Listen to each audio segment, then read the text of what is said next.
대마도는 일본 땅이다. 일본 총리가 전 세계를 향해 던진 이 한 문장은 동아시아 전체를 얼어붙게 만들었습니다. 그로부터 단 3시간 뒤 일본 해상자위대 함정 2척이 새벽 어둠을 타고 독도 인근 해역을 유유히 통과했죠.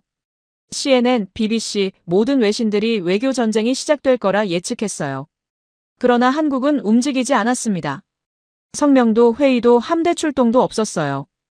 완벽한 정적만이 한반도를 감쌌죠. 그리고 끝내 발표된 건 숫자였습니다. 한국이 공개한 단 하나의 숫자 87.3%. 이 숫자로 인해 일본 경제는 흔들리기 시작했고 중국이 한국 편을 들었으며 심지어 미국 내부에서조차 이제 한국을 신뢰해야 한다는 목소리가 나왔습니다. 대마도를 자기 땅이라 외친 일본은 대체 무엇을 놓치고 있었던 걸까요? 그리고 한국의 그 침묵은 정말 무엇을 의미했던 걸까요? 이야기 시작하기 전에 좋아요와 구독 버튼 가볍게 한번 눌러주시면 저 감동 이야기 서은비에게 정말 따뜻한 격려가 됩니다. 지금 어디에서 이 영상을 시청하고 계신지 아래 댓글에 나눠주세요. 일본이 이렇게까지 노골적으로 한다고? 일본 총리의 한 문장이 세계 강대국을 동시에 움직였습니다. 그리고 스스로 파국으로 몰아넣었죠. 세계 질서가 흔들리고 있었습니다. 저는 데이비드 톰슨입니다. CIA에서 25년간 동아시아를 분석해왔지만 이런 파장은 처음 봤습니다. 모든 게 그 새벽에 시작됐어요. 오전 3시 47분이었습니다. 책상 위 빨간 전화가 울렸죠. 25년 경력에 이 전화는 5번밖에 울리지 않았습니다. 전부 위기였어요. 톰슨, 지금 당장 상황실로 오십시오. 목소리가 떨리고 있었죠. 저는 침대에서 벌떡 일어났습니다. 서랍에서 시계를 꺼내 찼어요. 양복 재킷을 걸치는데 손이 제대로 움직이지 않았죠. 뭔가 크게 잘못됐다는 걸 본능이 말해줬습니다. CIA 본부까지 차로 18분 거리였어요. 하지만 그날은 12분 만에 도착했죠. 지하 3층 상황실 문을 열었습니다. 그 순간 본 광경은 지금도 생생합니다. 대형 모니터 6개가 벽을 가득 채우고 있었어요. 붉은 점 2개가 화면 중앙에 떠 있었죠. 실시간 위성 추적 화면이었습니다. 저게 뭡니까? 제가 물었어요. 작전 과장이 레이저 포인터를 들었습니다. 일본 해상자위대 구축함 2척입니다. 3시간 전부터 이상하게 움직이고 있어요. 화면을 확대했죠. 선명하게 보였습니다. 일본 자위대 함정 2척이 나란히 항해하고 있었어요. 항로가 어디죠? 대한해협입니다. 심장이 철렁 내려앉았어요. 속도는요? 18노트. 일반 순찰 속도보다 빠릅니다. 이건 평범한 순찰이 아니었습니다. 한국 측 반응은요? 그게 이상합니다. 작전 과장이 다른 화면을 가리켰어요. 한국 해군 함정이 전혀 움직이지 않습니다. 전혀요? 네. 레이더 추적 결과 아무 반응이 없어요. 말이 안 됐습니다. 독도 근처만 지나가도 한국은 즉각 대응하거든요. 함정을 보내고 경고 방송을 하고 외교부가 성명을 내죠. 그런데 지금은 침묵이었습니다. 완벽한 침묵이요. 시간대를 다시 확인해 보세요. 제가 지시했습니다. 분석관이 키보드를 두드렸어요. 오전 1시 32분 일본 함정 2척이 대한해협으로 진입했습니다. 독도와 울릉도 사이 해역을 지나갔어요.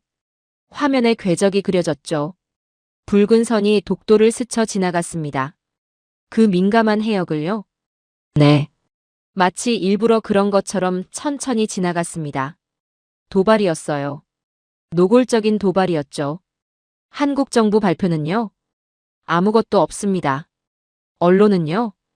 보도 자체가 없어요. 이상했습니다. 너무 이상했어요. 저는 모니터를 노려봤습니다. 일본 함정 2척은 여전히 유유히 움직이고 있었죠. 시장 반응을 확인하세요. 분석관이 다른 화면을 띄웠습니다. 도쿄 증시 선물이 급락 중입니다. 개장 전인데도 2.4% 떨어졌어요. 숫자가 실시간으로 바뀌고 있었죠.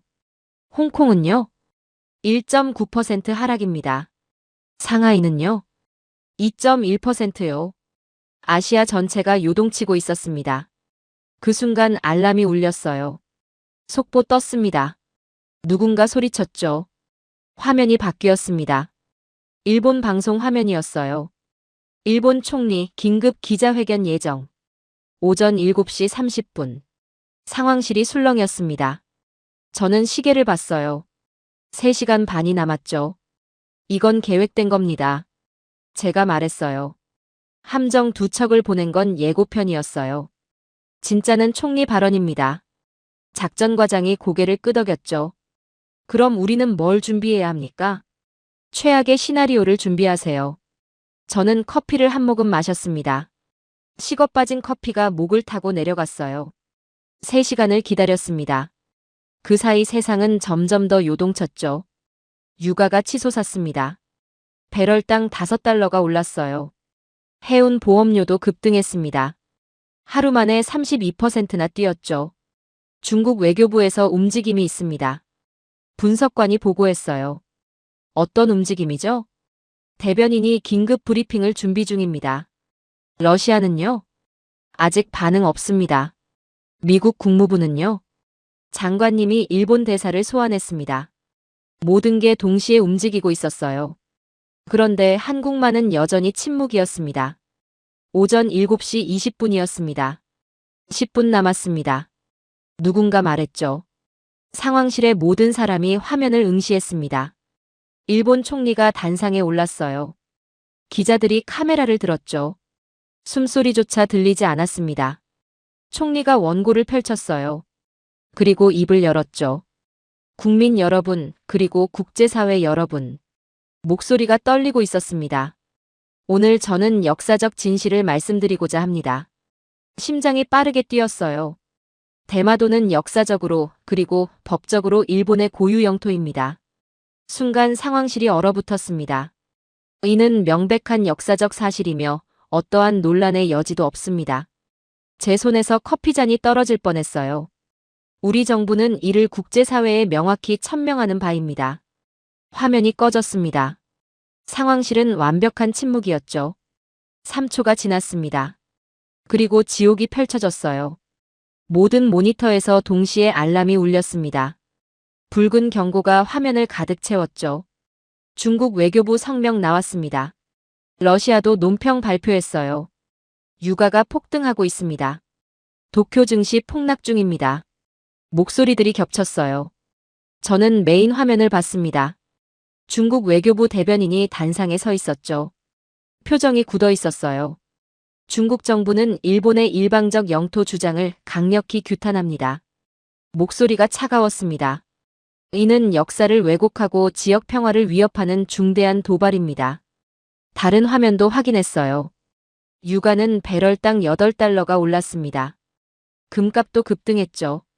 일본 엔화는 폭락하고 있었어요. 한국 반응은요? 제가 물었습니다. 아직 아무것도 없습니다. 믿을 수가 없었어요. 대마도는 한국과 일본 사이에 있는 섬이거든요. 역사적으로도 논란이 많았던 곳이죠. 그런데 정작 한국은 아무 말이 없었습니다. 이상합니다. 작전과장이 중얼거렸어요. 뭐가 이상하죠?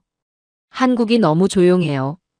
독도 문제만 나와도 난리인데 대마도 문제에 침묵한다는 게. 그 순간 제 머릿속에 한 문장이 떠올랐습니다. 그들의 침묵은 전략이다. 뭐라고 하셨습니까? 아무것도 아닙니다. 저는 자리에서 일어났어요. 일본 총리의 발언은 도박이었습니다. 하지만 리스크가 너무 컸습니다. 중국은 이미 강경하게 나왔고요. 시장은 폭락하고 있었죠. 그런데 한국은 침묵했습니다. 왜일까요? 25년간 저는 믿어왔습니다. 동북아 질서는 미국과 일본이 만든다고요. 중국을 견제하고 북한을 관리하고 한국은 그 사이에서 반응하는 나라라고요. 그런데 지금은 달랐습니다. 일본이 도발했는데 한국이 침묵했어요. 중국이 바로 강경한 성명을 냈는데 한국은 관망했죠. 시장이 요동쳤는데 한국만 흔들리지 않았습니다. 한국은 알고 있었던 겁니다. 일본이 스스로 무너질 것을 알고 그저 지켜보는 것이었어요. 저는 창밖을 봤어요. 워싱턴의 새벽이 밝아오고 있었죠. 머릿속에 질문 하나가 떠올랐습니다. 왜 모든 변동의 중심에 한국이 있는 거지? 그 질문이 모든 걸 바꿨습니다. 저는 노트북을 닫았어요. 그리고 결정했죠. 직접 가봐야겠다고요. 서울로요. 왜 한국이 침묵하는지, 무엇을 준비하고 있는지, 그리고 이 모든 변동의 중심에 왜 한국이 있는지. 저는 비행기 표를 예약했습니다. 그날 오후 3시 30분 인천행이었죠. 출발 전에 상관에게 이메일을 보냈어요. 서울에 가겠습니다. 일주일이면 충분합니다. 제목은 이렇게 적었죠. 진실 확인. 그날 저녁 워싱턴을 떠났습니다. 비행기 창밖으로 도시의 불빛이 멀어졌어요. 저는 생각했습니다. 한 문장이 세계 강대국을 동시에 움직였습니다. 그리고 저는 그 중심으로 가고 있었죠. 인천공항에 도착한 건 다음 날 저녁 6시 42분이었습니다. 입국 심사를 마치고 택시를 탔어요. 서울 종로구 외교부 쪽으로 가주세요. 1시간쯤 달려 호텔에 도착했죠. 짐을 풀고 샤워를 했습니다. 다음 날 아침 일찍 일어났어요. 외교부 브리핑이 오전 10시였죠. 택시를 타고 외교부로 향했습니다. 건물에 도착해 신분증을 보여줬어요.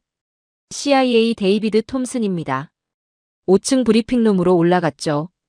기자들이 이미 자리를 채우고 있었습니다. 뒤쪽에 조용히 앉았어요. 정각 10시였습니다. 외교부 대변인이 들어왔어요. 안녕하십니까? 외교부 대변인 김민지입니다. 목소리가 차분했죠. 오늘은 최근 동북아 정세에 관한 우리 정부 입장을 말씀드리겠습니다. 우리 정부는 감정이 아니라 데이터로 말합니다. 스크린에 화면이 떴어요. 파란색 바다 위에 흰 점들이 가득했죠. 대한해협을 통과하는 선박들의 실시간 위치입니다. 점들이 움직이고 있었어요. 하루 평균 498척이 이 해협을 통과합니다. 숫자가 화면에 표시됐죠. 이 중 87.3%가 일본행입니다. 회의장이 술렁이었습니다. 대변인이 잠시 멈췄어요. 일본 총리께서 대마도를 언급하신 것, 우리 정부는 유감스럽게 생각합니다. 목소리가 단호했죠. 하지만 화면에 87.3%를 가리켰습니다. 이 한 가지 수치만 보시면 그분들이 왜 하필 이 시점에 하필 대마도를 언급했는지 여러분도 충분히 이해하실 수 있을 겁니다. 설명은 하지 않았어요. 그냥 미소만 지었죠. 이것이 팩트입니다. 박수가 터져나왔습니다. 브리핑이 끝났어요.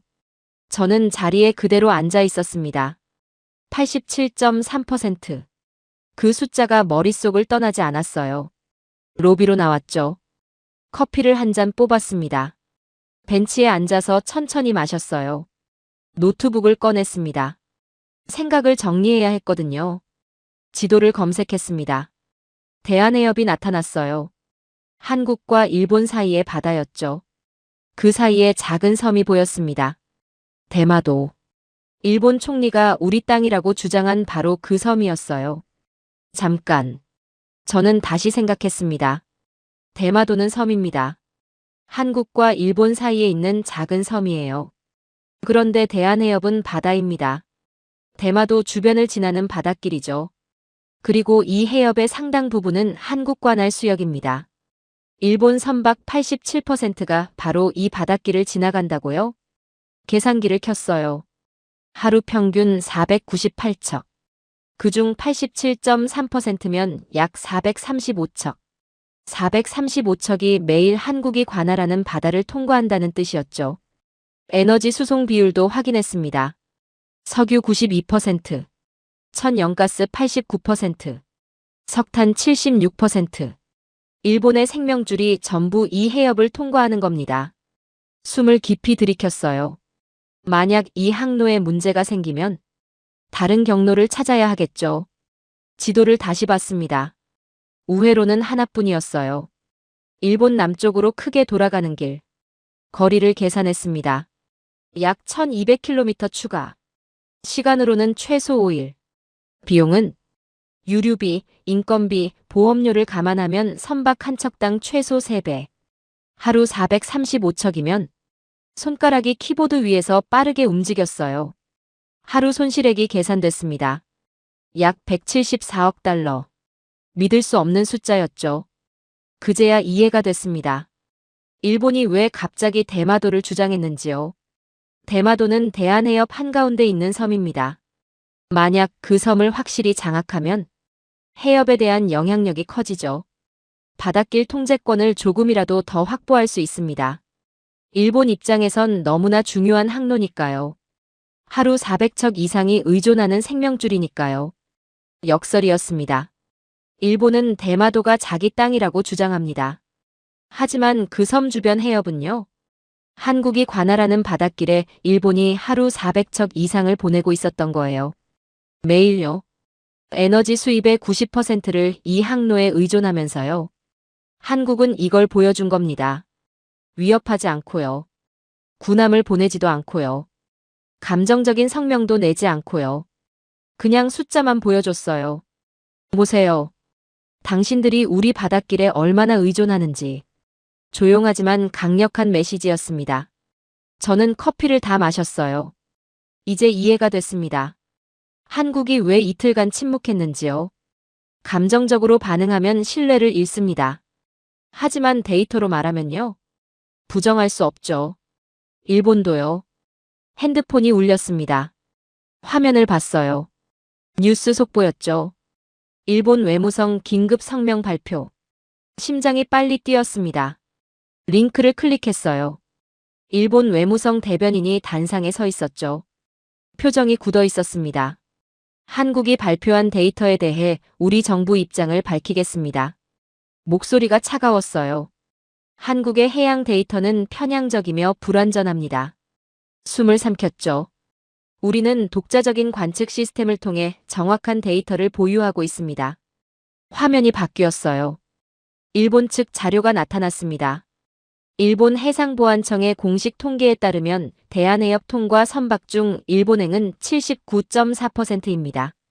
79.4%? 87.3%가 아니라고요? 한국 측 데이터는 과장됐으며 정치적 의도가 있습니다. 화면이 꺼졌습니다. 저는 멍하니 앉아 있었어요. 8% 차이. 작지 않은 숫자였죠. 누가 맞는 걸까요? 저는 자리에서 일어났습니다. 직접 확인해야 했어요. 노트북을 들고 로비를 나왔습니다. 일본 해상보안청 웹사이트를 찾았죠. 데이터를 검색했어요. 파일이 하나 나타났습니다. 대한해협 통항 선박 통계. 다운로드했죠. 엑셀 파일이었어요. 열어봤습니다. 79.4%. 일본 주장이 맞았어요. 하지만 뭔가 이상했습니다. 파일 속성을 확인했죠. 작성 날짜를 봤어요. 2024년 7월 15일. 과거의 자료였습니다. 데이터 기간도 확인했어요. 2024년 1월 6월. 상반기 자료였죠. 한국은 최근 30일 실시간 데이터를 보여줬는데 일본은 과거의 통계를 낸 겁니다. 왜일까요? 기사를 검색했어요. 일본 해상보안청 데이터 공개 방식 변경. 클릭했습니다. 지난 8월부터 실시간 데이터 공개 중단. 보안상 이유로 분기별 통계로 변경. 이유를 알았습니다. 일본은 최신 수치를 숨기고 있었던 거예요. 87%라는 높은 의존도를 감추려고요. 다른 자료의 화면에 그래프가 나타났죠. 7월 이후 급증했더군요. 일본 경기가 조금씩 회복되면서 에너지 수입이 늘었거든요. 선이 가파르게 올라갔습니다. 그리고 현재는 87.3%가 정확했습니다. 한국이 공개한 일본 선박 자동식별 장치 데이터 공개 자료는 더 정확했어요. 선박들의 궤적이 실시간으로 나타났죠. 엑셀 프로그램을 열었습니다. 데이터가 자동으로 집계되기 시작했어요. 10분이 지났습니다. 지난 30일간 대한해협 통과 선박 중 일본행 87.1%, 한국 발표와 0.2% 차이였습니다. 저는 의자에 기댔어요. 한국이 맞았습니다. 일본은 의도적으로 옛날 수치를 꺼낸 거였죠. 핸드폰을 꺼내 워싱턴으로 전화했어요. 한국이 정확합니다. 일본은 6개월 전 데이터를 사용했어요. 확실한가? 제가 직접 검증했습니다. 일본 공개 데이터로도 확인했고요. 잠시 침묵이 흘렀죠. 알겠네. 보고서로 정리해서 보내게. 알겠습니다. 전화를 끊었어요. 다시 호텔방에 들어와 노트북을 켰죠. 보고서를 쓰기 시작했습니다. 한국 데이터 검증 결과. 제목을 적었어요. 결론 한국 데이터가 정확함. 일본은 구 데이터를 선택적으로 사용. 손가락이 빠르게 움직였죠. 일본의 반박은 근거가 약함. 최신 데이터 공개를 거부하는 것은 의도적으로 보임. 이것은 단순한 수치 차이가 아니다. 신뢰도의 문제다. 마지막 문장을 적었습니다. 한국은 실시간 투명성을 선택했다. 일본은 선택적 공개를 택했다. 저장하고 워싱턴으로 보냈어요. 창밖을 봤습니다. 서울의 밤이 깊어가고 있었죠. 저는 생각했습니다. 오늘 저는 선택했어요. 두 동맹국 사이에서 진실을 선택한 겁니다. 87.3%. 그 숫자가 의미하는 걸 이제 알았습니다. 일본의 생명줄이었어요. 하루 400척 이상, 174억 달러의 의존도. 한국은 이걸 조용히 보여줬죠. 그리고 일본은 부정했습니다. 하지만 데이터는 거짓말하지 않았어요. 그날 저녁, 외교부 담당자에게 급하게 연락이 왔습니다. 톰슨 씨 요청하셨던 한국학중앙연구원 방문 일정 컨펌됐습니다. 언제죠? 내일 오후 2시입니다. 김태영 교수님이 기다리고 계세요. 감사합니다. 전화를 끊었죠. 시계를 봤어요. 준비할 시간은 충분했죠. 다음 날 택시를 타고 연구원으로 향했어요. 서울 외곽이었죠. 도심을 벗어나니 공기가 달랐습니다. 30분쯤 달렸을까요? 넓은 부지가 보였어요. 나무들이 울창했죠. 한국학중앙연구원입니다. 기사님이 말했어요. 내렸습니다. 건물이 전통적인 느낌이었어요. 하지만 현대적이기도 했죠. 안내 데스크에서 확인을 받았습니다. 김태영 교수님을 찾아왔습니다. 3층 자료실로 가시면 됩니다. 엘리베이터를 탔어요. 3층에서 내렸죠. 복도가 조용했습니다. 자료실 문을 열었어요. 책들이 가득했습니다.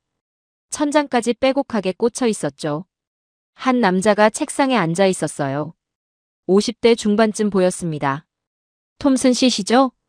일어나서 다가왔어요. 네, 맞습니다. 악수를 나눴죠. 김태영입니다. 한국 근현대사를 연구하고 있어요. 초대해 주셔서 감사합니다. 천만에요. 앉으시죠. 책상 옆 의자에 앉았습니다. 교수님이 서랍을 열었어요. 흰 장갑을 꺼내 끼더군요. 오늘 특별한 걸 보여드리려고 합니다. 호기심이 일었죠. 금고 같은 서랍을 열었어요. 조심스럽게 파일 하나를 꺼냈습니다. 낡은 파일이었죠. 책상 위에 놓았어요. 이게 뭡니까?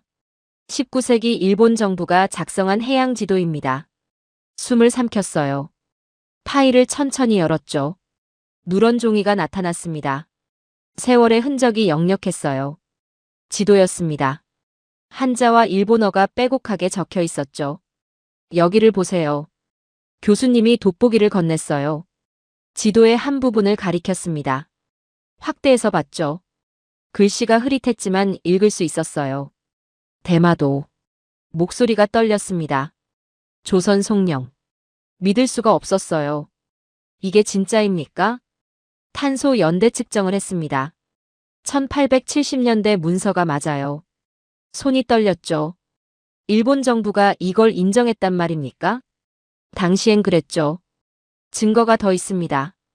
다른 파일을 꺼냈어요. 더 두꺼웠습니다. 태정관 지령입니다. 태정관이요? 일본 내각의 전신이죠. 1877년에 발표한 공식 문서입니다. 파일을 열었어요. 한자가 빼곡했습니다. 여기 보세요. 교수님이 한 문장을 가리켰죠. 천천히 읽었습니다. 울릉도와 독도는 조선의 관할이다. 숨이 막혔어요. 일본 정부가 직접 인정했습니다. 1877년에요. 이게 왜 알려지지 않은 겁니까? 알려졌죠.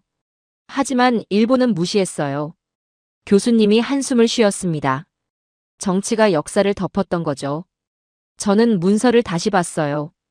도장이 찍혀 있었습니다. 붉은색이었죠. 이 도장을 확인할 수 있나요? 물론입니다. 노트북을 켰어요. 파일을 열더군요. 일본 국립공문서관의 원본이 있습니다. 여기 보세요. 화면에 같은 문서가 떴죠. 확대했습니다. 도장이 선명하게 보였어요. 저는 앞에 있는 영인본과 비교했습니다. 완전히 일치했죠. 글자 하나하나가 똑같았어요. 이건 부정할 수 없는 증거입니다. 맞습니다. 교수님이 고개를 끄덕였어요. 하지만 일본은 이걸 인정하지 않죠. 왜입니까? 정치적 부담이 크니까요. 인정하는 순간 국제법적으로 곤란해지거든요. 이해가 됐습니다. 더 보여드릴 게 있습니다. 다른 책을 꺼냈어요. 두꺼운 책이었습니다. 조선왕조실록입니다. 표지가 오래됐어요. 이건 영인본이죠? 네. 하지만 원문과 동일합니다. 페이지를 넘겼어요. 한자가 빼곡했죠. 1419년 기록입니다. 손가락으로 한 부분을 짚었어요. 이종무 장군이 대마도를 정벌했다는 내용이에요. 천천히 읽어내려갔습니다. 구체적이었어요. 날짜, 병력, 전투 상황까지 상세하게 적혀 있었죠. 이건 단순한 원정이 아니었습니다. 교수님이 설명했어요. 왜구를 소탕하기 위한 군사작전이었죠. 그리고 성공했어요. 대마도가 조선의 영향권에 있었단 뜻입니까? 역사적으로 그랬죠. 교역과 외교의 통로였어요. 노트에 메모했습니다. 1419년. 이종무. 대마도 정벌. 손이 빠르게 움직였어요. 이 모든 기록이 지금까지 남아있는 겁니까? 600년이 넘었지만 보존돼 있죠. 조선왕조실록은 유네스코 세계 기록 유산입니다. 자부심이 느껴졌어요. 놀랍습니다. 역사는 거짓말하지 않아요. 교수님이 조용히 말했죠. 사람은 잊을 수 있지만 기록은 남으니까요. 저는 책상 위의 문서들을 바라봤습니다.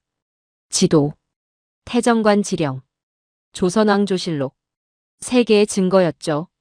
서로 다른 시대에 만들어졌지만 하나를 말하고 있었어요. 진실을요.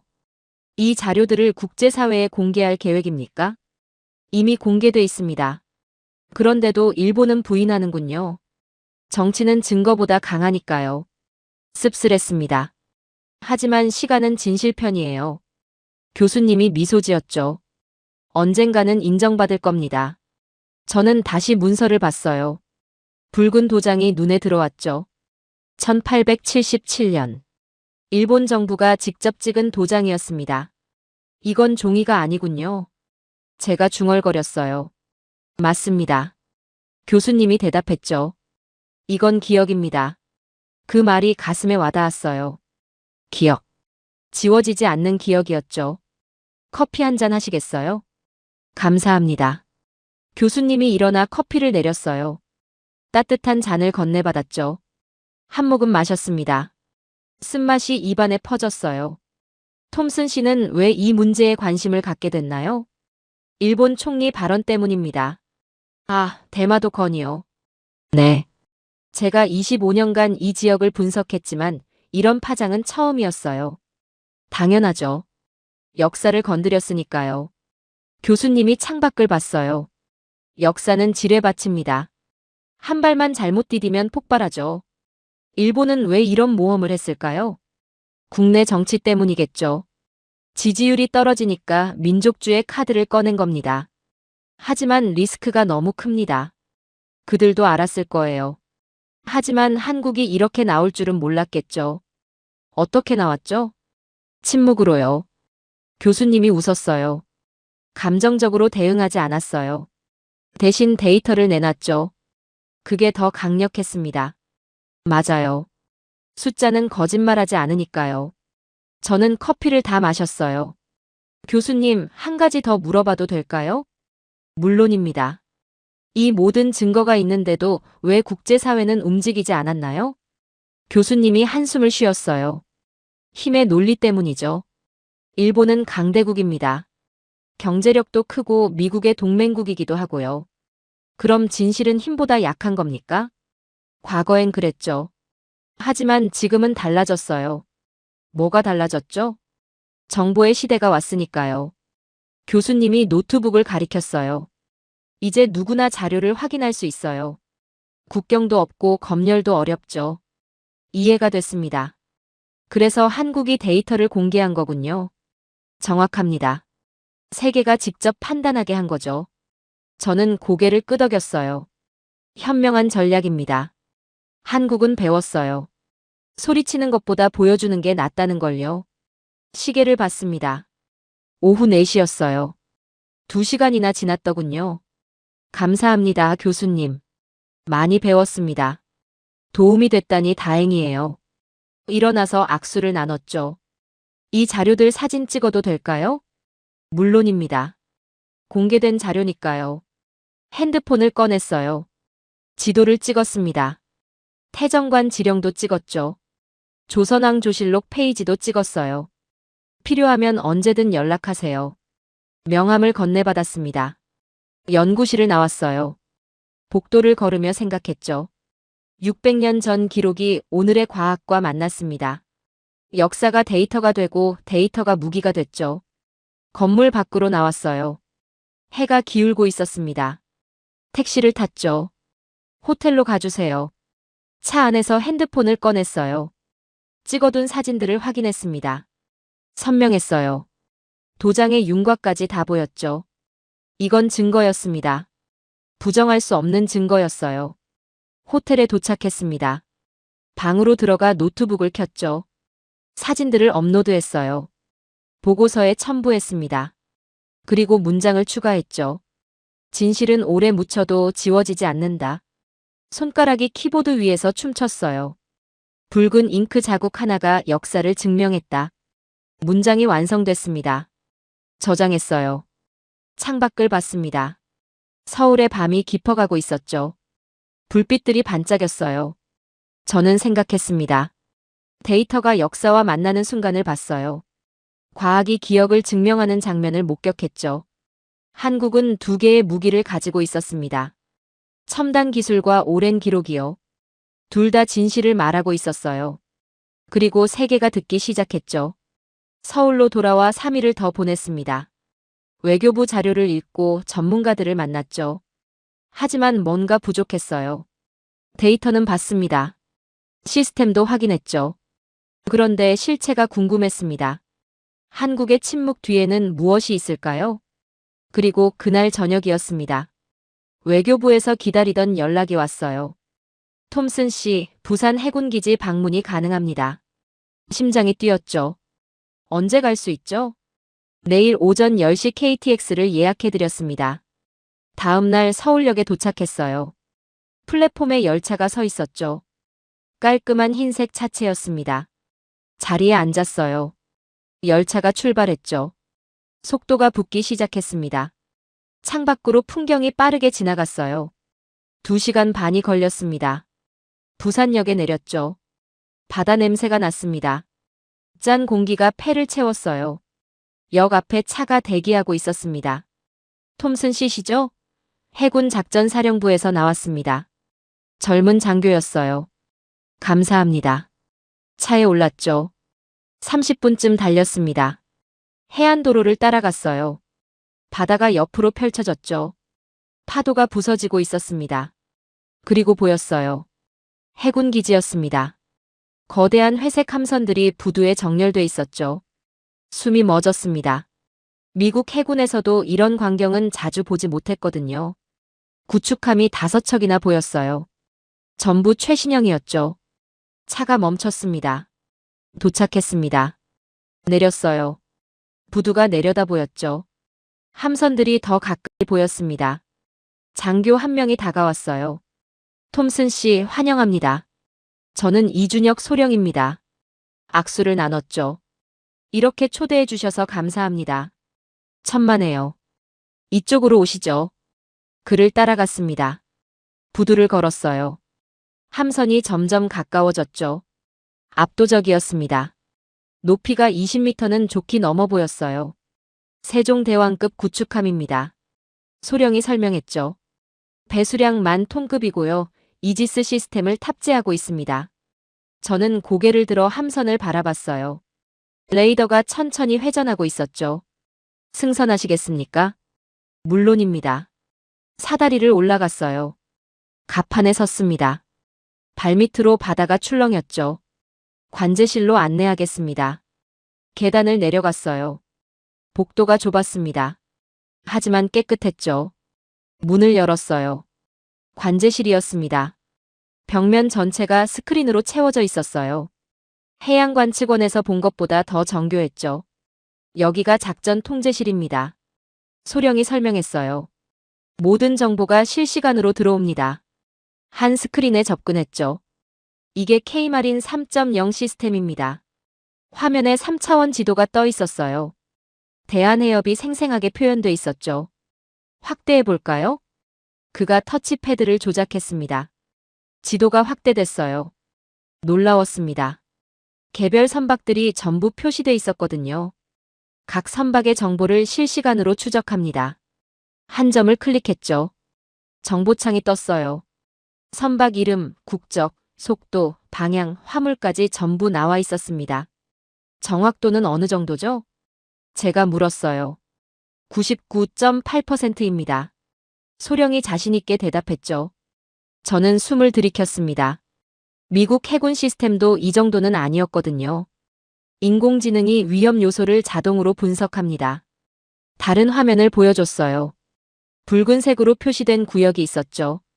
이건 뭡니까? 일본 함정이 접근한 구역입니다. 시스템이 자동으로 경고를 보냈죠.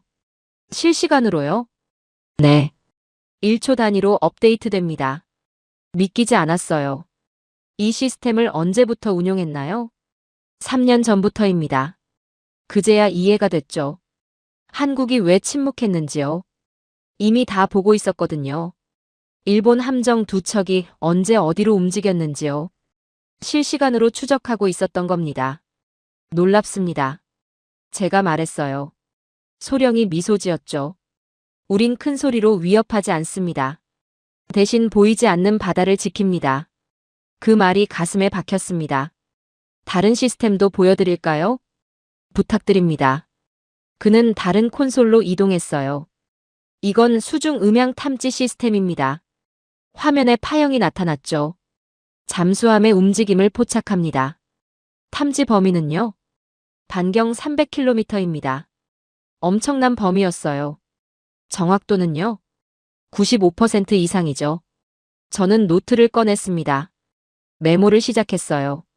하나하나가 중요했거든요. 이 모든 시스템이 연동되나요? 물론입니다. 그가 메인 스크린을 가리켰어요. 모든 정보가 이 통합 작전 체계로 모입니다.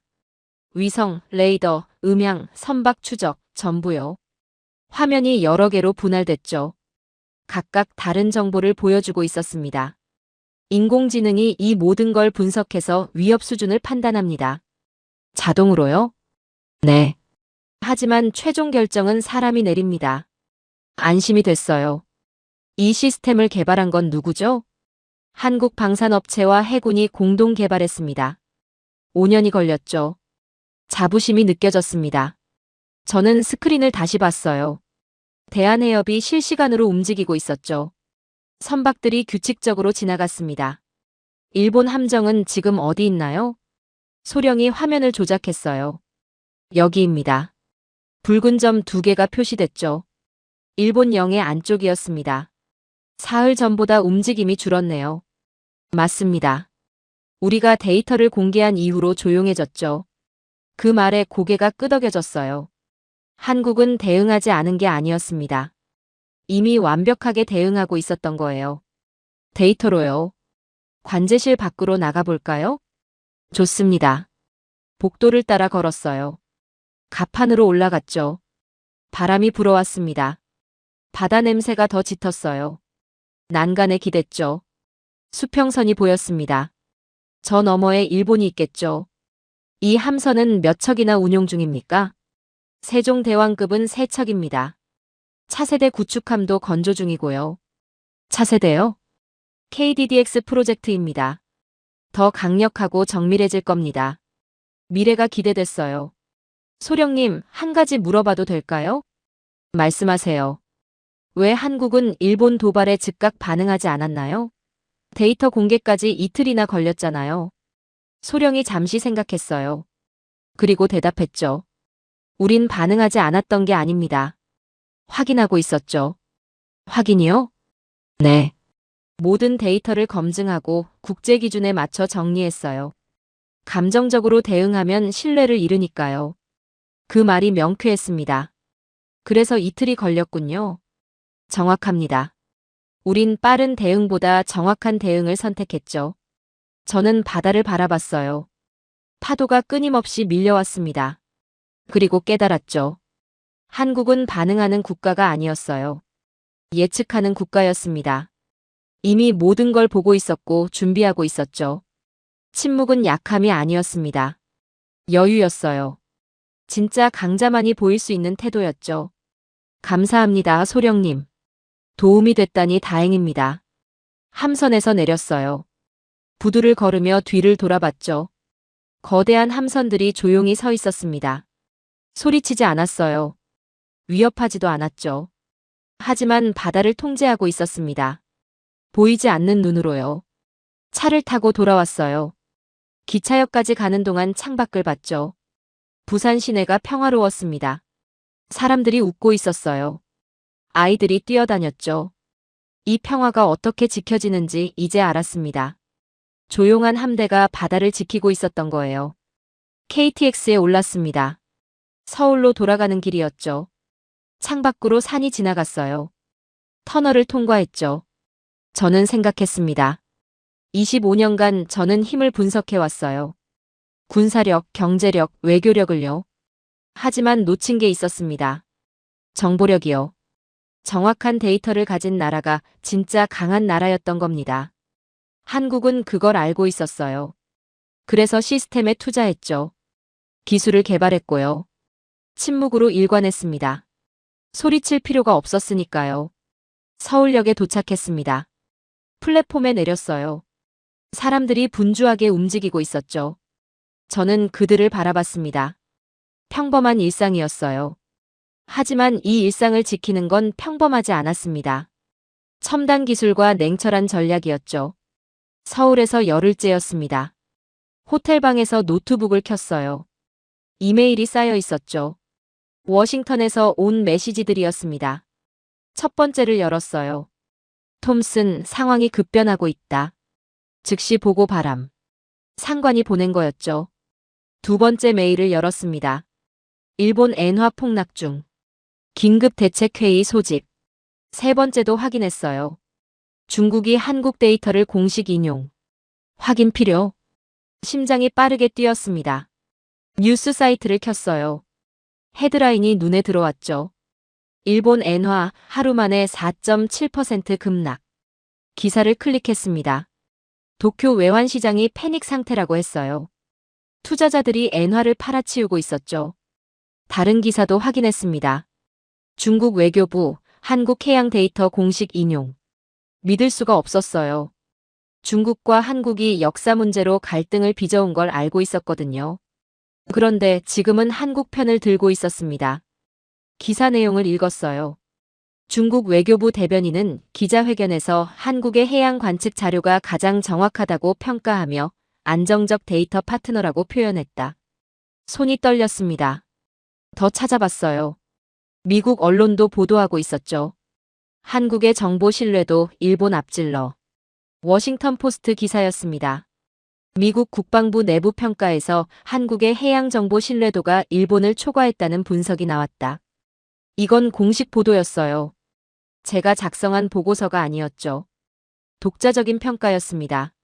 전화기를 들었어요. 워싱턴으로 전화를 걸었죠. 여보세요, 톰슨입니다. 톰슨, 지금 상황 파악하고 있나? 상관의 목소리가 다급했어요. 네, 방금 확인했습니다. 자네 보고서가 정확했어. 한국이 중심이 되고 있다네. 상황이 어떻습니까? 난리야. 일본 대사관에서 매일 전화가 와. 중국은 한국 편을 들고 있고. 한숨 소리가 들렸죠. 그리고 우리 분석관들도 확인했네. 한국 데이터가 정말 정확해. 보고서에 적었습니다. 알아. 하지만 이렇게 빨리 국제사회가 반응할 줄은 몰랐지. 시장은 어떻습니까? 최악이야.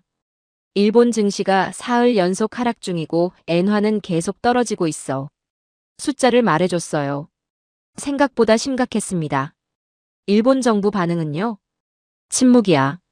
아무 말도 안 해. 외교적으로 고립되고 있군요. 그렇지. 중국도 등 돌렸고 유럽도 한국 데이터를 신뢰하기 시작했어.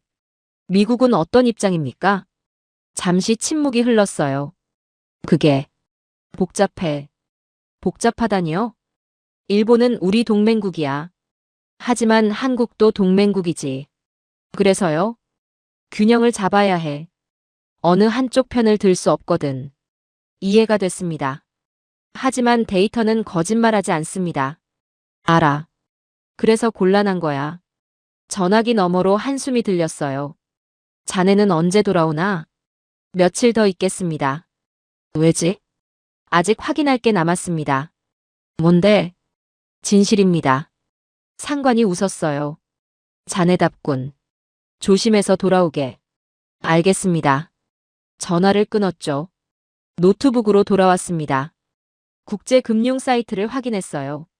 실시간 환율이 떠 있었죠. 엔화 대비 달러. 그래프가 가파르게 내려가고 있었습니다. 유로 대비 엔화도 마찬가지였어요.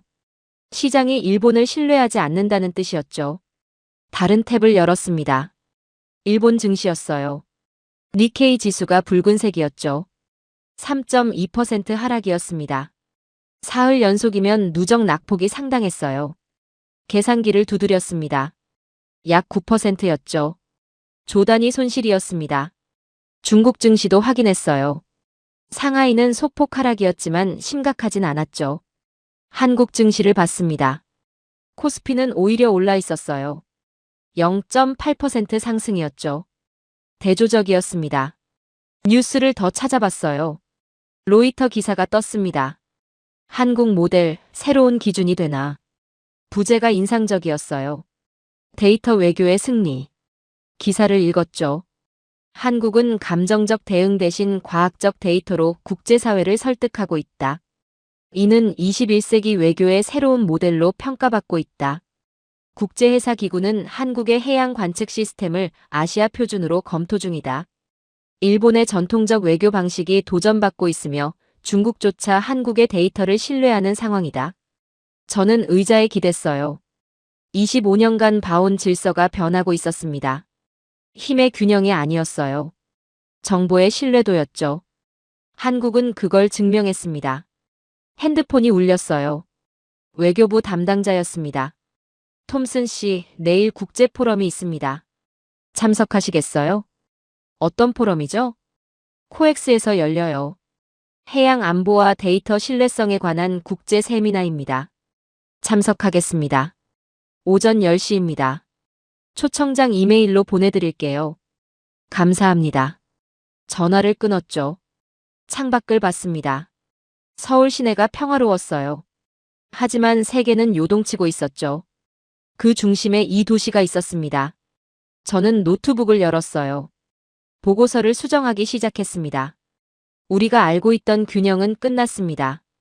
첫 문장을 그렇게 바꿨어요. 동북아 질서는 힘이 아니라 신뢰로 재편되고 있습니다. 두 번째 문장이었죠. 그 중심에 한국이 있습니다. 손가락이 빠르게 움직였어요. 세계가 계산을 멈추고 서울을 바라봤습니다. 진실은 결국 가장 강한 외교였습니다. 문장들이 완성됐습니다. 저장하고 워싱턴으로 보냈어요. 이메일 제목은 이렇게 적었죠. 최종 보고 새로운 질서. 전송 버튼을 눌렀습니다. 시계를 봤어요. 밤 11시였죠. 피곤했지만 잠이 오지 않았습니다. 너무 많은 일이 동시에 일어나고 있었거든요. 커피를 한 잔 내렸어요. 창가에 서서 마셨죠. 서울의 불빛이 반짝였습니다. 저 빛들 하나하나가 사람들의 일상이겠죠. 평범한 삶이었어요.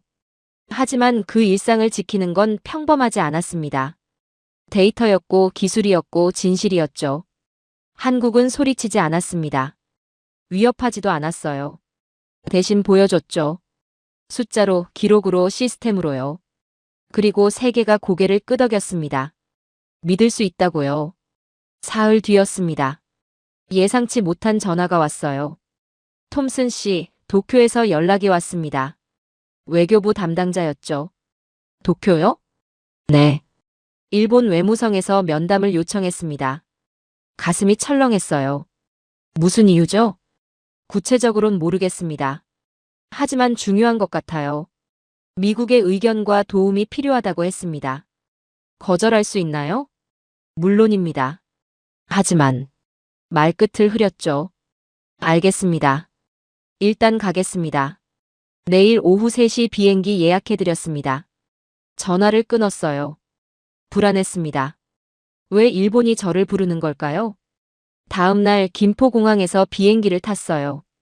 하네다까지 2시간이었죠. 창밖을 보며 생각했습니다. 도쿄에 도착했어요. 입국 심사를 마치고 밖으로 나왔죠. 검은 승용차가 대기하고 있었습니다. 톰슨 씨시죠? 정장 입은 남자가 다가왔어요. 네. 모시러 왔습니다. 차에 올랐죠. 말없이 달렸습니다. 도쿄 시내가 보였어요. 빌딩들이 빼곡했죠. 30분쯤 지났을까요? 한 호텔 앞에 차가 섰습니다. 여기서 기다리시면 됩니다. 로비로 안내받았어요. 가죽 소파에 앉았죠. 시계를 봤습니다. 오후 6시였어요. 10분쯤 지났을까요? 한 남자가 다가왔습니다.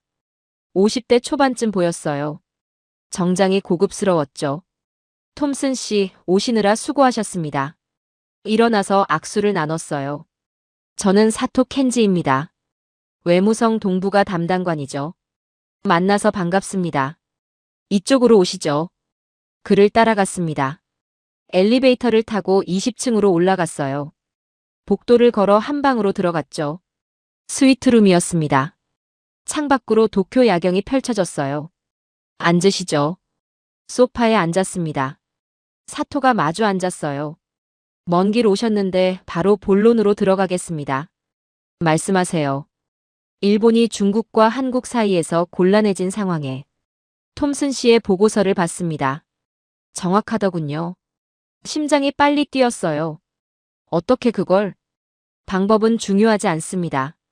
그가 미소 지었죠. 하지만 눈은 웃지 않았어요. 솔직히 말씀드리죠. 그 보고서는 지금 상황에선 조금 난처하다는 말씀을 드리고 싶습니다. 무슨 문제죠? 미일 동맹이 흔들 수 있습니다. 목소리가 차가웠어요. 제 보고서는 사실만 담았습니다.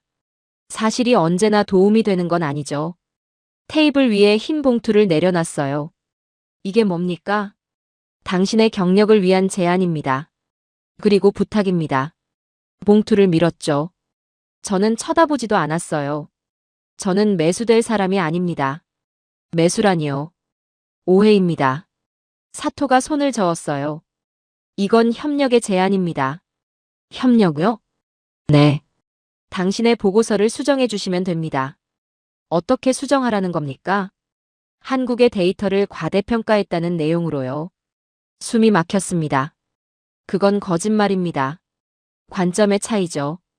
관점이 아닙니다. 팩트입니다. 목소리가 높아졌어요. 사토가 한숨을 쉬었죠. 톰슨 씨, 현실을 보십시오. 현실이요? 일본은 미국의 핵심 동맹국입니다. 한국도 중요하지만 우선순위는 다르죠. 진실의 우선순위가 있습니까? 정치엔 있습니다. 테이블을 손으로 두드렸어요. 당신의 보고서가 공식화되고 이슈화되면 미일 관계에 금이 갑니다. 제 책임이 아닙니다. 하지만 결과는 당신 몫이 될 겁니다. 위협이었어요. 협박하시는 겁니까? 협박이 아닙니다. 부탁을 드리는 거죠. 미국의 가장 1순위 동맹국이 곤란에 처했습니다. 도와주셔야 할 것 같습니다. 사토가 일어났어요. 창가로 걸어갔죠. 도쿄를 보세요. 아름답지 않습니까? 대답하지 않았습니다. 이 도시를 지키는 건 동맹입니다. 미국과의 동맹이죠. 그래서 진실을 왜곡하라는 겁니까? 왜곡이 아니라 균형입니다. 돌아서서 저를 봤어요. 톰슨 씨, 당신은 똑똑한 사람입니다. 25년 경력이 증명하죠. 감사합니다. 그럼 현명한 선택을 하시길 바랍니다. 저는 봉투를 받습니다. 두툼했어요. 얼마나 들었을까요? 그리고 말했죠. 진실은 거래의 대상이 아닙니다. 뭐라고요? 제 보고서는 수정하지 않겠습니다. 사토의 얼굴이 굳었어요. 후회할 겁니다. 그건 제가 판단하죠. 일어섰습니다. 실례하겠습니다. 문으로 향했어요. 돌아보지 않았습니다. 문을 열고 나왔어요. 복도를 빠르게 걸었죠. 엘리베이터를 탔습니다. 로비로 내려왔어요. 호텔 밖으로 나왔죠. 밤 공기가 차가웠습니다. 손이 떨렸어요. 택시를 잡았습니다. 하네다 공항으로 가주세요. 차에 올랐죠. 뒤를 돌아봤습니다. 호텔이 점점 멀어졌어요. 가슴이 두근거렸습니다. 방금 무슨 일이 벌어진 걸까요? 회유 시도였어요. 아니, 협박이었죠. 하지만 거절했습니다. 공항에 도착했어요. 표를 끊었죠. 서울행 가장 빠른 비행기요. 1시간 뒤에 있습니다. 그걸로 주세요. 탑승권을 받았어요. 대합실에 앉아 기다렸죠. 핸드폰을 꺼냈습니다. 워싱턴으로 메시지를 보냈어요. 도쿄에서 회유 시도 있었음. 거절했음. 보고서 수정 불가. 전송했죠. 한숨을 쉬었습니다. 제 경력이 어떻게 될까요? 25년을 쌓아온 경력이었어요. 하지만 후회는 없었습니다. 탑승 안내가 나왔어요. 비행기에 올랐죠. 자리에 앉았습니다. 창밖을 봤어요. 도쿄의 불빛이 보였죠. 비행기가 이륙했습니다. 점점 높이 올라갔어요. 불빛들이 작아졌죠. 저는 눈을 감았습니다. 오늘 밤 저는 시험을 받았어요. 경력과 신념 사이에서 선택해야 했죠. 그리고 신념을 택했습니다. 데이터보다 큰 게 있다면 양심이었거든요. 1시간 반 뒤 인천공항에 도착했어요. 입국 심사를 마치고 나왔죠. 택시를 탔습니다. 서울로 가주세요. 차가 달렸어요. 창밖을 봤습니다. 한국의 밤이었어요. 고속도로 불빛이 규칙적으로 지나갔죠. 평화로웠습니다. 이 평화를 지키는 건 진실이었어요. 정직함이었고 투명성이었죠. 한국은 그걸 보여줬습니다. 그래서 세계가 신뢰한 겁니다. 저도 그 진실을 선택했어요. 호텔에 도착했습니다. 방으로 들어가 침대에 누웠죠. 피곤했어요. 하지만 마음은 편했습니다. 진실을 본 사람은 다시 눈을 감을 수 없거든요. 저는 봤습니다. 그리고 증언할 겁니다. 일주일이 지났습니다. 마지막 일정을 위해 서울 코엑스 앞에 섰어요. 거대한 건물이었죠. 사건과 맞물려 중요한 주제로 국제포럼이 열렸죠. 입구로 들어갔어요. 사람들이 북적였죠. 각국에서 온 전문가들이었습니다. 명찰을 목에 걸었어요. 데이비드 톰슨, 미국 CIA. 컨벤션홀로 향했죠. 문을 열었습니다. 압도적이었어요. 1000명은 좋게 앉을 수 있는 공간이었죠. 이미 절반 이상 찼습니다. 뒤쪽 자리에 앉았어요. 무대에 대형 스크린이 3개 설치돼 있었죠. 사람들이 계속 들어왔습니다.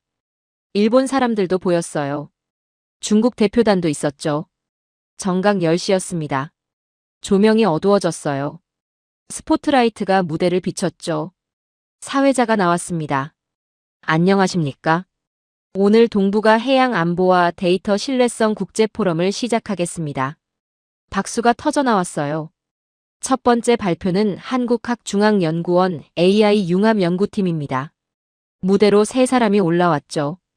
젊었어요. 30대 초반쯤 보였습니다. 맨 앞에 선 여성이 마이크를 잡았어요. 저는 이지현입니다. 오늘 저희 팀이 3년간 진행한 연구 결과를 발표하겠습니다. 목소리가 또렷했죠. 제목은 인공지능 기반 역사문헌 검증 시스템입니다. 스크린에 제목이 떴어요. 저희는 고문서를 디지털화하고 인공지능으로 분석했습니다. 첫 번째 슬라이드가 나타났죠. 오래된 문서 사진이었어요. 이것은 1877년 일본 태정관 지령 원본입니다. 회의장이 조용해졌습니다. 인공지능이 이 문서의 모든 글자를 분석했습니다. 필체, 잉크 성분, 종이 재질까지요. 다음 슬라이드로 넘어갔어요. 그리고 일본 국립공문서관 데이터베이스와 교차 검증했습니다. 화면이 둘로 나뉘었죠. 왼쪽은 연구팀이 분석한 문서였고 오른쪽은 일본 공문서관 원본이었습니다. 99.8% 일치합니다. 숫자가 화면에 떴어요. 즉, 이 문서는 진본입니다. 사진이 확대됐죠. 핵심 문장이 강조됐습니다. 울릉도와 독도는 조선의 관할이다. 일본어와 한글 번역이 나란히 표시됐어요. 앞줄에 앉은 일본 대표단이 술렁였죠. 이지현 연구원이 계속 말했습니다. 여기서 멈추지 않았습니다. 다음 슬라이드였어요. 19세기 일본 해양 지도도 분석했습니다. 지도가 나타났죠. 인공지능이 지도상의 좌표를 추출해 현대 GPS 좌표로 변환했습니다. 화면이 바뀌었어요. 3차원 지구본이 떴죠. 그리고 위성 데이터와 매칭했습니다. 지구본이 회전하며 동아시아를 보여줬어요. 빨간 점들이 찍혔습니다. 이것이 고문서상 표기된 영토의 현대 좌표입니다. 확대됐죠. 대마도가 선명하게 보였어요. 고문서의 조선 송령 표기 위치와 현대 좌표가 정확히 일치합니다. 오차 범위가 표시됐어요. 오차는 500m 미만입니다. 회의장에서 탄성이 나왔죠. 과학이 역사를 증명한 겁니다. 이지현 연구원의 목소리가 힘있었어요. 다음 슬라이드가 떴습니다. 조선왕조실록도 분석했습니다. 화면에 오래된 책이 나타났죠. 1419년 이종무 장군의 대마도 정벌 기록입니다. 페이지가 넘어갔어요. 인공지능이 한자를 해석하고 지명을 현대 좌표로 변환했습니다. 지도가 나타났죠. 조선 함대의 이동 경로가 그려졌습니다. 600년 전 기록이 현대 해양 데이터와 일치합니다. 항로가 애니메이션으로 재현됐어요. 저는 숨을 죽이고 봤습니다. 놀라웠어요. 역사가 데이터가 되고 있었죠. 결론입니다. 마지막 슬라이드였어요. 과학적 검증 결과 역사 기록은 정확합니다. 3개의 체크마크가 나타났죠. 문서 진위 검증 완료. 좌표 일치도 검증 완료. 교차 검증 완료. 이것은 논쟁이 아닙니다. 이지현 연구원이 단호하게 말했어요. 검증입니다. 회의장이 완벽한 침묵에 빠졌습니다. 외신 기자들이 일제히 카메라를 들었죠. 플래시가 터졌어요. 저는 그 순간을 보고 있었습니다. 역사가 과학으로 증명되는 순간을요. 질의응답 시간이었어요. 한 기자가 손을 들었죠. 인공지능의 오류 가능성은 없습니까? 검증 과정을 3번 반복했습니다. 결과는 동일했어요. 다른 기자가 물었습니다. 일본 측 반론은요? 과학적 근거가 있다면 언제든 환영합니다. 일본 대표단 쪽에서 움직임이 없었어요. 중국 전문가가 질문했죠. 이 방법론을 다른 영토 분쟁에도 적용할 수 있습니까? 물론입니다. 데이터만 있으면 가능해요. 박수가 터져 나왔습니다. 발표가 끝났어요. 휴식 시간이었죠. 사람들이 웅성거렸습니다. 저는 로비로 나왔어요. 커피를 한 잔 뽑았죠. 누군가 옆에 섰습니다. 돌아보니 김태영 교수였어요. 톰슨 씨, 어떠셨나요? 놀라웠습니다. 우리 연구팀이 3년을 준비했어요. 보람 있었겠습니다. 네. 진실을 증명했으니까요. 커피를 마시며 말했죠. 교수님, 제가 발표해도 될까요? 무슨 발표요? 제 경험을 말이죠. 교수님이 고개를 끄덕였어요. 사회자에게 말씀드리죠. 오후 세션이 시작됐습니다. 순서가 바뀌었어요. 사회자가 마이크를 잡았죠. 특별 발표가 있겠습니다. 미국 CIA 데이비드 톰슨 담당관입니다. 제 이름이 호명됐어요. 일어났습니다. 무대로 걸어 올라갔죠. 1000명의 시선이 집중됐습니다. 떨렸어요. 하지만 해야 했죠. 마이크를 잡았습니다. 저는 데이비드 톰슨입니다. 목소리가 울렸어요. 25년간 CIA에서 동아시아를 분석해왔습니다. 잠시 멈췄죠. 그동안 저는 틀렸습니다. 회의장이 조용해졌어요. 힘의 균형이 질서를 만든다고 믿었습니다. 하지만 지난 3주간 서울에서 깨달았죠. 진짜 힘은 진실에서 나온다는 걸요. 앞줄의 외교관들이 고개를 끄덕였어요. 저는 부산에서 함대를 봤습니다. 조용했지만 강력했죠. 연구원에서 고문서를 봤습니다. 600년 전 기록이 오늘을 증명했어요. 그리고 오늘 과학이 역사를 검증하는 걸 봤습니다. 목소리에 힘을 실었어요. 이건 논쟁이 아닙니다. 이지현 연구원의 말을 인용했죠. 검증입니다. 박수가 터져나왔습니다. 데이터는 거짓말하지 않습니다. 한국은 그걸 증명했어요. 감정이 아니라 팩트로요. 카메라 플래시가 터졌죠. 저는 더 이상 한 나라의 관료가 아닙니다. 마지막 문장이었어요. 진실의 증인입니다. 무대에서 내려왔습니다. 박수가 계속됐어요. 자리로 돌아와 앉았죠. 손이 떨렸습니다. 방금 무슨 일을 한 걸까요? 25년 경력을 걸고 증언한 겁니다. 하지만 후회는 없었어요. 포럼이 끝났습니다. 사람들이 저에게 다가왔죠. 악수를 청했어요. 용기 있는 발표였습니다. 감사합니다. 유럽 외교관이 명함을 건넸어요. 연락드리고 싶습니다. 좋습니다. 중국 전문가도 다가왔죠. 객관적인 분석이었어요. 사실만 말했을 뿐입니다. 밖으로 나왔습니다. 해가 지고 있었어요. 저는 하늘을 봤죠. 오늘 역사가 바뀌는 순간을 목격했습니다. 지도 위에 작은 섬 하나가 세계의 방향을 바꿨어요. 과학과 역사가 만났고 진실이 승리했죠. 그리고 저는 그 증인이 됐습니다. 드디어 워싱턴으로 돌아왔어요. CIA 본부 제 사무실이었죠. 책상 위에 서류가 쌓여 있었습니다. 하나하나 확인했어요. 첫 번째 문서를 열었죠. 국무부 내부 메모였습니다. 긴급 일본 또 다른 외교 실책. 심장이 빨리 뛰었어요. 내용을 읽기 시작했습니다. 일본 방위상, 센카쿠 열도 인근 군사훈련 강행 발표. 중국 측 강력 반발. 날짜를 확인했죠. 사흘 전이었습니다. 다음 문단을 읽었어요. 중국 외교부, 일본의 일방적 행동을 강력 규탄. 군사적 대응 가능성 시사. 한숨이 나왔습니다.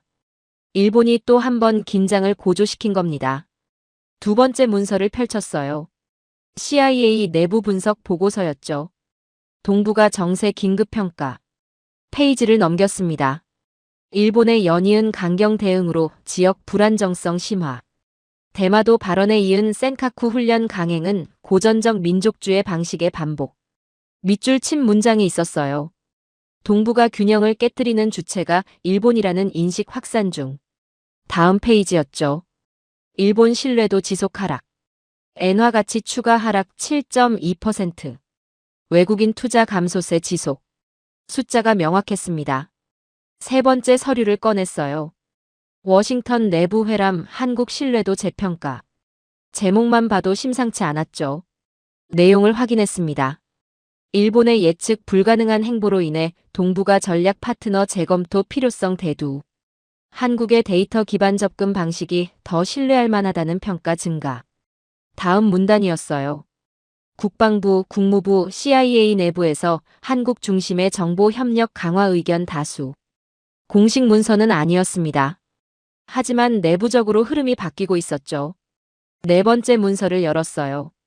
IMF 내부 분석 자료였습니다. 아시아 위기 대응 모델 사례 연구. 한국이 언급돼 있었어요. 한국의 데이터 중심 위기 대응 방식이 일부 전문가들 사이에서 주목받고 있음. 감정적 반응 대신 과학적 검증을 우선하는 접근법. K모델이나 공식 표준 같은 표현은 없었습니다.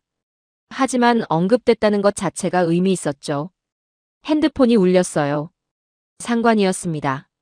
톰슨, 회의실로 와보게. 지금 바로 가겠습니다. 3층 회의실로 향했어요. 문을 열었죠. 임원 3명이 앉아 있었습니다. 표정이 굳어 있었어요. 앉게. 상관이 가리킨 자리에 앉았습니다. 자네 보고서 때문에 일이 복잡해졌네. 심장이 쿵 내려앉았어요. 무슨 일입니까? 일본 대사관에서 정식 항의가 들어왔어. 자네가 편향적이라고. 제 보고서는 사실만 담았습니다. 알아. 우리도 그렇게 판단했네. 잠시 침묵이 흘렀죠. 하지만 문제는 일본이 아니야. 그럼요. 일본이 또 사고를 쳤거든. 중국과 센카쿠 문제로. 들었습니다. 자네 보고서가 맞았어. 일본이 동북아 균형을 깨뜨리고 있다는 분석 말이야. 다른 임원이 끼어들었어요. 중국, 러시아는 물론이고 유럽도 일본을 신뢰하지 않기 시작했습니다. 시장도 마찬가지고요. 세 번째 임원이 파일을 넘겼죠. 이게 지난주 국무부 내부 회의록입니다. 받아서 읽었어요. 한국의 안정적 데이터 제공 능력을 높이 평가. 향후 정보 협력 강화 검토. 일본 의존도를 줄이고 한국과의 협력 확대 필요. 손이 떨렸습니다. 이게 공식 입장입니까? 아직은 아니야. 상관이 고개를 저었어요. 내부 논의 단계지. 하지만 흐름은 바뀌고 있어. 그래서 저는요. 자네 보고서를 내부 참고 자료로 회람하기로 했네. 공식 문서는 아니군요. 그래. 아직은. 일본이 동맹국이니까. 하지만요. 자네 분석이 맞다는 건 다들 알아. 그래서 참고 자료로라도 공유하는 거야. 안도와 실망이 동시에 왔어요. 자네 입장이 좀 애매해질 수 있네. 무슨 뜻입니까? 일본 측에서 자네를 좋아하지 않아. 코엑스 발표 때문에. 각오는 했습니다. 좋아. 그럼 당분간 조용히 지내게. 상황을 지켜보자고. 회의실을 나왔습니다. 복도를 걸으며 생각했어요. 제 보고서는 공식 문서가 되지 못했습니다. 하지만 읽히고 있었죠. 워싱턴 내부에서요. 변화는 천천히 오고 있었습니다. 사무실로 돌아왔어요. 창밖을 봤죠. 워싱턴의 하늘이 흐렸습니다. 핸드폰을 꺼냈어요. 서울에서 온 메시지가 있었습니다. 김태영 교수님이었죠. 톰슨 씨, 우리 연구 논문이 국제학술지에 게재 승인됐습니다. 과학으로 역사를 검증한 방법론이 인정받았어요. 미소가 지어졌습니다. 답장을 보냈어요. 축하드립니다. 마땅한 결과입니다. 노트북을 켰습니다. 뉴스 사이트를 확인했죠. 헤드라인이 떴어요. 일본 중국 긴장 고조, 센카쿠 열도 군사훈련 논란. 기사를 읽었습니다. 일본 방위상의 일방적 군사훈련 발표로 동북아 긴장 재고조. 중국은 강력 반발하며 대응 조치 예고. 국제사회는 일본의 연이은 강경 외교에 우려 표명. 다른 기사도 확인했어요. 일본 엔화 3주 연속 하락세. 외국인 투자자들, 일본 자산 이탈 가속화. 시장이 말하고 있었습니다. 일본을 신뢰하지 않는다고요. 저는 의자에 기댔어요. 25년 경력에 이런 상황은 처음이었습니다. 동맹국이 스스로 신뢰를 잃어가는 모습을요. 핸드폰이 또 울렸어요. 외교부 지인이었습니다. 톰슨 들었어? 일본이 또 사고 쳤다며? 응, 방금 확인했어. 이러다 정말 고립되겠는데. 대마도의 센카쿠까지. 고전적인 방식이야. 민족주의 카드. 하지만 21세기엔 안 먹히지. 맞아. 데이터가 다 보이니까. 자네 보고서 때문에 난리야. 다들 읽고 싶어 해. 공식 문서는 아니야. 알아. 하지만 회람되고 있잖아. 그렇긴 하지. 조심해. 일본 측이 자네를 안 좋게 보는 것 같더라. 알고 있어. 전화를 끊었죠. 저는 창밖을 다시 봤습니다. 비가 내리기 시작했어요. 빗방울이 창문을 두드렸죠. 책상 위에 서류들을 정리했습니다. 저는 서울에 있었어요. 진실을 찾아서요. 그리고 찾았죠. 하지만 진실에는 대가가 있었습니다. 일본의 반발, 경력상의 위험, 정치적 압박. 그래도 후회는 없었어요. 저는 옳은 일을 했으니까요. 노트북에 새 파일을 열었습니다. 개인 기록이었어요. 타이핑을 시작했죠. 한 달 전 나는 서울에 갔다. 진실을 찾기 위해서였다. 그리고 그곳에서 배웠다. 힘은 진실에서 나온다는 것을. 한국은 싸우지 않았다. 증명했을 뿐이다. 데이터로, 역사로, 과학으로. 손가락이 계속 움직였어요. 일본은 여전히 강경하다. 중국과도 대립하며 또 다른 위기를 만들고 있다. 하지만 세계는 보고 있다. 누가 균형을 깨뜨리는지를. 그리고 흐름은 바뀌고 있다. 천천히 하지만 확실하게. 워싱턴 내부에서 한국을 신뢰하기 시작했다. 공식적이진 않다. 아직은. 하지만 대화는 시작됐다. 그리고 나는 그 변화의 작은 일부가 됐다. 타이핑을 멈췄습니다. 저장하고 닫았어요. 시계를 봤죠. 저녁 7시였습니다. 퇴근 시간이었어요. 짐을 챙겨 사무실을 나왔습니다. 복도를 걸으며 생각했어요. 제 보고서는 공식 문서가 되지 못했습니다. 하지만 읽히고 있었죠. 제 이름은 일본 측 블랙리스트에 올랐을 겁니다. 하지만 진실을 말했어요. 경력에 금이 갈 수도 있습니다. 하지만 양심은 지켰죠. 주차장으로 내려갔어요. 차에 올랐습니다. 시동을 걸었죠. 라디오에서 뉴스가 나왔습니다. 일본과 중국의 센카쿠 열도 분쟁이 격화되고 있습니다. 일본의 일방적 군사훈련 발표로. 저는 한숨을 쉬었어요. 집으로 향했습니다. 빗길을 달리며 생각했죠. 세상은 쉽게 바뀌지 않습니다. 진실이 즉시 승리하지도 않죠. 하지만 흐름은 바뀌고 있었어요. 한국은 증명했습니다. 데이터가 감정보다 강하다는 걸요. 과학이 정치보다 오래 간다는 걸요. 진실이 결국 이긴다는 걸요. 그리고 저는 증언했습니다. 제 25년 경력을 걸고요. 완벽한 결과는 아니었습니다. 하지만 시작이었죠. 새로운 질서의 시작. 동북아는 여전히 흔들리고 있습니다. 일본은 대마도와 독도를 건드렸고 이제 센카쿠까지 긴장을 만들었죠. 중국과 한국 사이에서 길을 잃었습니다. 신뢰를 잃었고 국제적으로 고립됐어요. 하지만 한국은 달랐습니다. 침묵했고 데이터를 내놨고 증명했죠. 그리고 세계가 고개를 돌렸습니다. 서울을 향해서요. 한국은 싸우지 않았습니다. 소리치지도 않았어요. 대신 증명했죠. 데이터로, 역사로, 과학으로. 침묵은 약함이 아니었습니다. 여유였어요. 87.3%라는 숫자 하나가 모든 걸 말해줬죠. 600년 전 기록이 오늘을 증명했고요. 첨단 기술이 바다를 지키고 있었습니다. 일본은 목소리를 높였지만 세계는 서울을 바라봤어요. 진실은 결국 가장 강한 외교였으니까요. 여러분은 어떻게 생각하시나요? 강한 나라는 큰 소리를 내는 나라일까요? 아니면 확실한 근거를 보여주는 나라일까요? 조용하지만 강력했던 데이터가 세상을 움직인 오늘의 사연을 함께 해주셔서 감사합니다.